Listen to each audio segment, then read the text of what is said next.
इतना तो आपको भी पता ही होगा कि बारिश का पानी आता कहाँ से है। समुद्र का पानी जब वाष्प बनकर वायुमंडल में जाकर बादल बन जाता है और फिर वह बादल ठंडा होकर टूटने लगता है, और जब यह बारिश का पानी नदी नालों की सहायता से समुद्र में बहकर चली जाता है और फिर बारिश बनने की सेम प्रोसेस दोबारा होती है। बारिश का पानी वापस समुद्र में तो 95% ही जाता है, शेष 5% पानी जमीन में जम जाता है।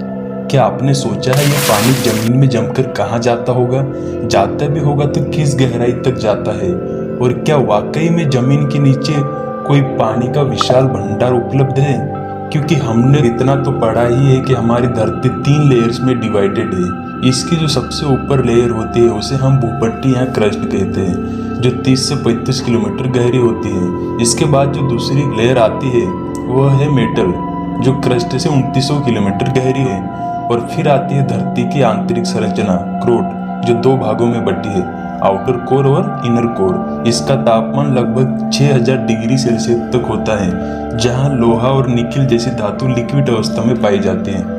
हमने किसी भी लेयर में पानी का कोई जिक्र नहीं देखा, तो आखिर धरती में पानी होता कहाँ है और कितनी मात्रा में है? इसलिए आज की इस वीडियो में हम इन्हीं सब सवालों को डिटेल में समझेंगे। हमारी धरती पर 71% पानी और 29% जमीन है। इस 71% पानी में से 97% पानी तो समुद्र का पानी है जो खारा है।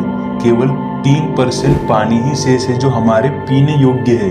उसमें से भी 2.4% पानी तो ग्लेशियर और वाष्प बना हुआ है, जिसे हम परमानेंट बर्फ भी कह सकते हैं। तो अब हमारे पास मात्र 0.6% पानी ही बचता है जो ग्राउंड लेवल में होता है, जैसे तालाब, नदी, झील, दलदल और मिट्टी की नमी का पानी। इसको थोड़ा आसान तरीके से समझने के लिए हम पूरी धरती के पानी को एक इस बाल्टी के बराबर मान लेते हैं, जो 97% है, और एक जग भरकर पानी जो 3% है हमारे पीने योग्य मान लेते हैं। उसमें से 1 गिलास भरकर पानी ग्लेशियर और वाष्प है जो 2.4 होता है।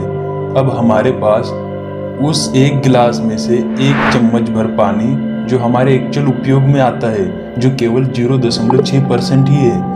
यह 1 चम्मच भर पानी हम ट्यूबवेल, कुआं और हेडपंप की सहायता से निकालते हैं। जब बारिश का पानी धरती की गुरुत्वाकर्षण बल के कारण धरती के केंद्र की ओर आकर्षित होता है, तब पानी जमीन में रिसता है। तो कभी कभी चट्टानों के कारण पानी हराव के रूप में बहने लगता है, और इन चट्टानों की दरारों से पानी नीचे पहुंचता है। तब तक यह अपने शुद्ध अवस्था में आ जाता है। यह पानी जमीन में बहुत धीमी गति से बहता है। 10 फीट पानी को नीचे जाने के लिए 1 साल लग जाता है। इस तरह यह पानी 100 फीट जाने लगभग 1 दशक का समय लग जाता है। और 100 फीट और 1000 फीट तक की गहराई में पाए जाने वाले जल को हम एक्वीफर्स या जलभृत कहते हैं। आप इसको जल स्तर से भी कंपेयर कर सकते हैं। गर्मियों के दिनों में अक्सर एक्वीफर का जल स्तर घट जाता है, और मरुस्थल में तो ये सदैव ही जल स्तर बहुत नीचे होता है। एक अनुमान की माने तो बारिश के पानी को नीचे पहुंचने में सैकड़ों साल लग जाते हैं। इस एक्वीफर में ही कुएं होते हैं जो मैक्सिमम 70 से 300 फीट तक खोदे जाते हैं, और हेडपंप एक्वीफर में 33 फीट तक खोदा जाता है, क्योंकि हेडपंप की क्षमता अधिक गहराई से जल उठाने की नहीं होती है।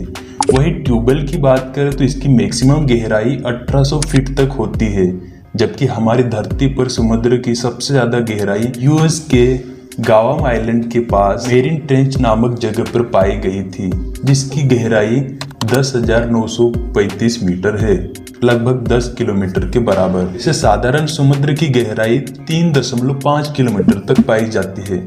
अगर समुद्र की गहराई 3.5 किलोमीटर से अधिक होती है तो उसे हम चैलेंजर डीप कहते हैं। मगर रूस में चैलेंजर डीप से भी गहरी जगह है। 1965 में कोला सुपर डीप बोरवेल को खोला गया था।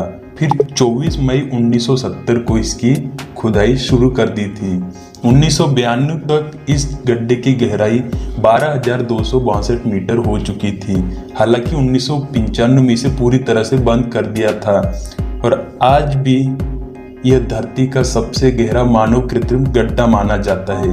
आपको जानकर हैरानी होगी कि यह लगभग 12 किलोमीटर का गहरा गड्ढा तो धरती की गहराई का 2% भी नहीं है, क्योंकि जमीन से पृथ्वी के केंद्र तक की गहराई 6,375 किलोमीटर है इस हिसाब से अगर हमें धरती के आर पार होल करना है तो हमें 12,742 किलोमीटर गहरा गड्ढा खोदना पड़ेगा।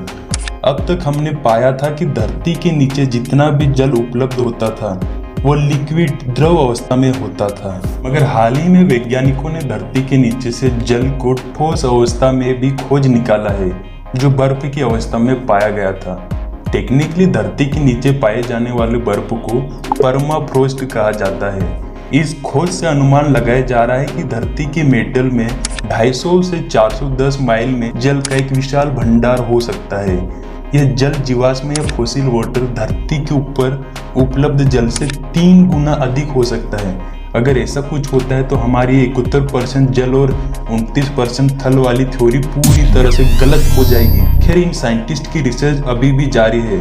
अगर ऐसा कुछ पता चलता है तो हमें फ्यूचर में पता चल ही जाएगा। इस रिसर्च के बारे में आपके क्या थॉट्स हैं मुझे कमेंट करके जरूर बताना। आई होप कि आपके सारे सवाल क्लियर हो गए होंगे। अगर हाँ तो वीडियो को लाइक जरूर कर देना और हमारी इस ऑसम साइंस फैमिली का मेंबर बनने के लिए चैनल को सब्सक्राइब करना मत भूलना। मैं मिलूंगा अब आपको नेक्स्ट वीडियो में किसी नए टॉपिक के साथ। तब तक के लिए नमस्कार, अभिनंदन, गुड बाय।